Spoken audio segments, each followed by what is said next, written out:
If the road could talk to us, what would it say? Hey, be careful. There's a curve up ahead.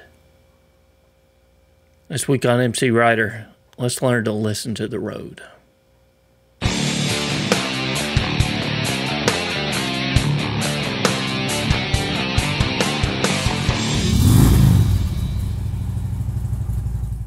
Have you ever stood in the middle of the railroad tracks and looked as far as you can see? At some point, it looks like the tracks almost meet or they touch each other.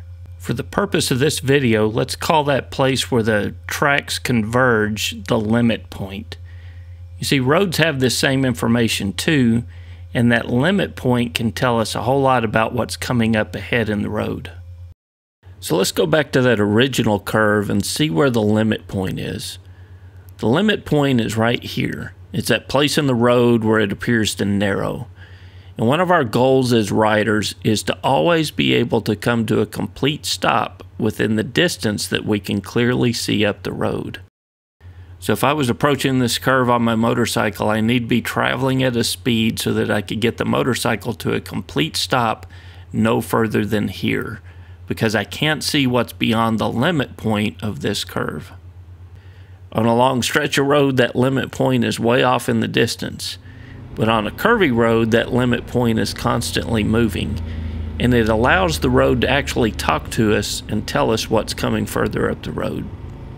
This is some footage from a couple years ago, me riding Deal's Gap, or the Tail of the Dragon, that's near the Tennessee-North Carolina border.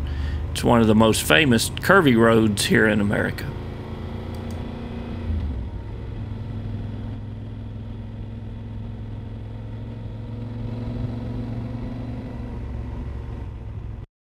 At this place in the road, where is my limit point? Well, it's not very far up the road, it's just right here. And I need to be able to get the motorcycle to come to a complete stop no further than that position, because I don't know what's further around the corner. Let's move slowly through this corner and see what happens to our limit point. Right here, our limit point is moved further out, allowing me to carry a little more speed through the remainder of this curve. So as you're riding a stretch of road like this, three things can happen to the limit point. It can either stay where it is, or it can move closer to you, or move further away. Those three things tell us something about the speed that we should be traveling when we approach that limit point. And it actually allows the road to talk to us and tell us what's coming further ahead. So we can use that limit point to tell us a whole lot about what's going on the road. If the limit point's getting closer to us, it means the curve's getting sharper, or it's a decreasing radius curve, and we might need to ease off the throttle in order to get through that curve. If the limit point's staying the same distance from us, it means the bend or the curve is staying the same distance, and we can maintain our current speed. Or if the limit point's moving further away, it means that the road is straightening out for a bit, and we can begin to accelerate.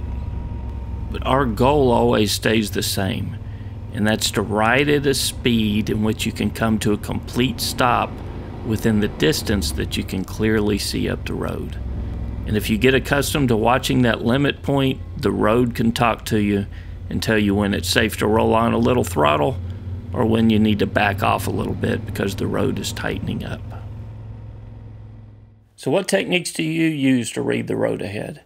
As you can see from this footage, there weren't a whole lot of signs telling you how sharp that corner was, so this is an important skill to have, to be able to read the road and know what's happening ahead without relying on signs to tell you how sharp the curve is going to be. This week at MCrider, we've got a sale at our apparel store. All t-shirts like this, and there's many others to choose from, are on sale at 10% off, and that sale will end on Tuesday.